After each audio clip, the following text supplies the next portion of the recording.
Salut, dans cette vidéo, je vais te parler de la vision qu'on doit avoir quand on veut développer un cabinet en bien-être.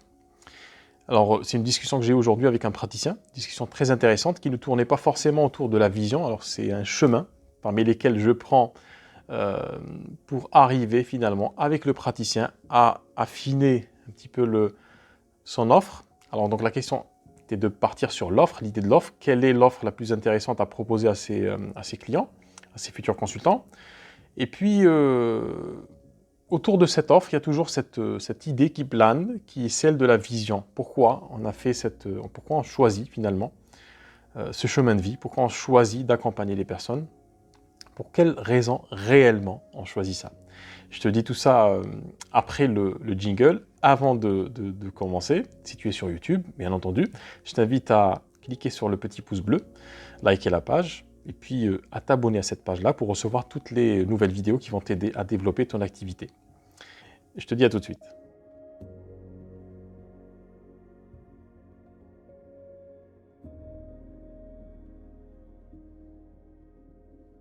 Alors quand on est praticien ou thérapeute, quand on sort d'école, très souvent on nous dit il faut avoir des offres. Alors l'offre la plus classique, c'est celle de la prestation, la séance. Dans cette offre-là, on vend son temps, littéralement. Donc ça demande énormément d'efforts. Je ne dis pas que ce n'est pas quelque chose de faisable, c'est faisable. Mais au final, on vend du temps contre une rémunération. Ça ressemble un petit peu au salariat, sauf qu'on est salarié chez soi-même, chez soi. Et du coup, on doit faire énormément d'efforts. Soit on fait énormément d'efforts chaque mois pour avoir un flux de clientèle régulier, soit on met en place un système qui permet d'avoir justement ce flux de clientèle de manière assez régulière. Ceci dit, ça c'est une façon de faire. C'est une des façons de faire. Parce que si tu fais ce métier-là, c'est forcément pour apporter de la transformation, un réel changement dans la vie des gens, dans le cadre de ton accompagnement. Donc l'idée de la prestation peut être très intéressante, mais elle a ses limites. Quelles sont ses limites? C'est parfois, tu as besoin de plusieurs séances pour amener la personne à cette transformation qu'elle veut. Et c'est difficile, quelque part, émotionnellement, et même intellectuellement, de vendre plusieurs prestations, parce que tu te dis, surtout quand tu commences, tu te dis, ma prestation, par exemple, elle coûte 80 €, c'est quand même un prix à sortir pour une séance. Les personnes n'ont pas forcément les moyens de faire ça sur plusieurs séances. Et donc, tu restes sur ta faim. En tant que thérapeute, en tant que praticien, tu sais que la personne a besoin factuellement d'avoir X séances avec toi pour arriver à cette transformation, pour changer quelque chose dans sa vie, que ce soit physiquement ou émotionnellement. Et puis la personne peut décider de ne plus revenir. Et tu restes quand même sur ta faim parce que tu te dis, il y a comme un raté finalement. Je n'arrive pas, je n'aboutis pas finalement, je n'arrive pas au but avec cette personne-là. Et ça laisse un petit goût d'inachevé. L'autre solution, c'est de créer des offres un peu plus haut de gamme, un peu plus élevées. Alors, pas forcément élevées qu'en tarif, mais élevées dans la proposition de valeur en elle-même. C'est-à-dire que tu vas créer une offre, et là, ça correspond beaucoup plus au pourquoi de ta vision, pourquoi tu fais ce métier-là. J'ai une anecdote, je me rappelle, en discutant avec une praticienne en hypnose, donc dans un accompagnement, dans du coaching, et puis moi, comme je l'ai expliqué dans une précédente vidéo, j'essaierai de mettre le lien, alors soit quelque part là en haut de la vidéo, ou dans la description. Donc je pars toujours du principe que les personnes me cachent des choses. Ça me pousse un petit peu à chercher, à aller au fond des choses. Et cette personne, donc, elle m'explique qu'elle fait ce métier-là pour aider les autres. Donc je dis ok, mais c'est pas suffisant. Moi, je reste sur ma faim. Pourquoi tu fais vraiment ce métier? Donc, et en creusant, justement, en discutant avec cette personne, en creusant, c'est avéré que ce qui l'a dérangé le plus, c'était l'idée de l'injustice, que les gens subissent des choses sans forcément avoir demandé quoi que ce soit.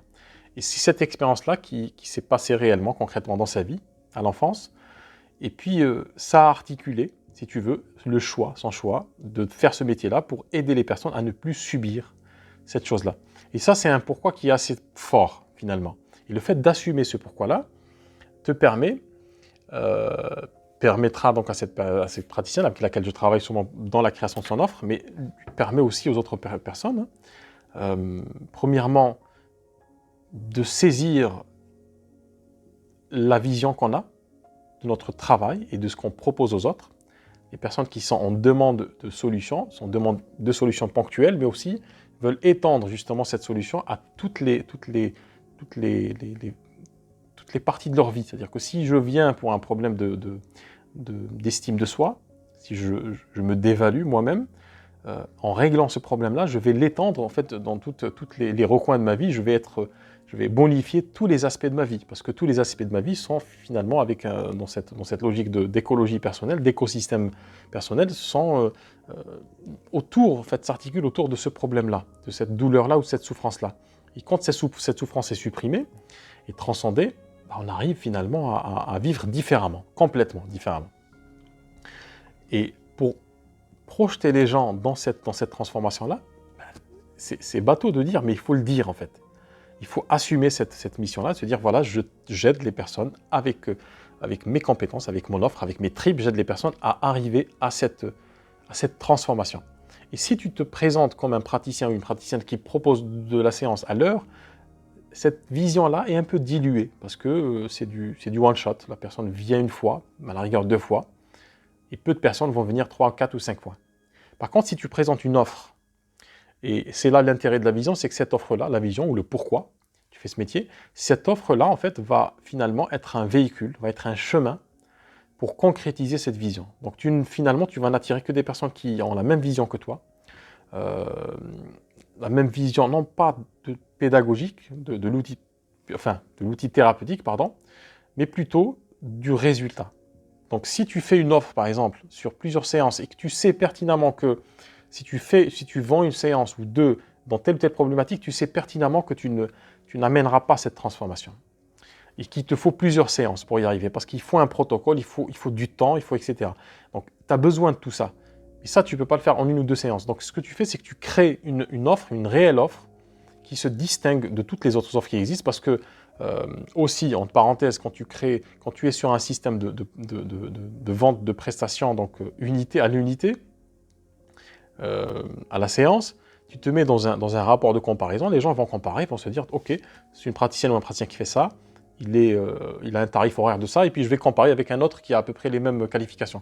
Donc tu te mets systématiquement dans une logique de comparaison. Mais si tu viens avec une offre qui correspond à une vision personnelle de la transformation que tu vas apporter à certaines personnes, pas tout le monde, mais à certaines personnes, là tu n'es plus dans un rapport de comparaison. On ne va pas te comparer aux autres. Pourquoi? Parce qu'on ne compare pas les visions. Les visions, ce qu'il y a d'étonnant avec ces visions-là, ces pourquoi-là, ce sont des choix. Et les choix, généralement, on a 2 options face à un choix. Soit on accepte, soit on n'accepte pas. Soit on accepte cette vision, soit on la partage, soit simplement on ne la partage pas. Et du coup, tu vas, comme on dit, tout choix est discriminatoire. Choisir, c'est renoncer, comme on dit. Donc, tu vas attirer certaines personnes qui adhèrent à cette vision, et puis tu vas repousser d'autres personnes. Et c'est tant mieux, parce que tu n'as pas forcément besoin de travailler avec tout le monde, tu as besoin de travailler avec les gens qui partagent cette vraie vision, la tienne, avec toi. Et si tu sais que quand tu es aligné avec cette vision-là, et que ton offre derrière, que tu crées, ton offre d'accompagnement, si elle est complètement dans cette vision, si elle sert cette vision-là, de la transformation que tu vas apporter aux gens, tu vas remarquer que tu vas être beaucoup plus... Tu as une forme de créativité naturelle qui va surgir, de puissance dans l'action, de patience aussi, pour faire aboutir ce projet-là, cette vision, et non pas l'offre. L'offre est un véhicule, est un chemin vers cette transformation.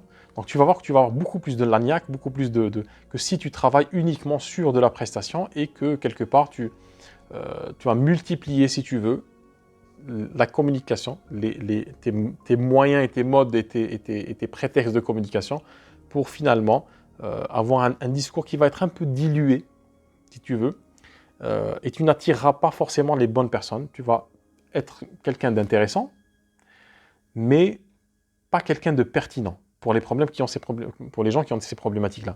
Donc c'est très important de toujours se dire pourquoi je fais ce métier-là, pourquoi réellement je fais ce métier-là et qu'est-ce que je veux changer. Et très souvent, on a du mal à assumer, et c'est une partie de l'accompagnement que je propose aux praticiens, c'est le plus gros d'ailleurs dès le départ, c'est d'assumer cette vision-là et de se dire je fais ce métier-là, je fais ce que je fais parce que je crois en voilà, la justice, je crois en la liberté, je crois en... Et je veux amener les gens qui souffrent de ce manque de...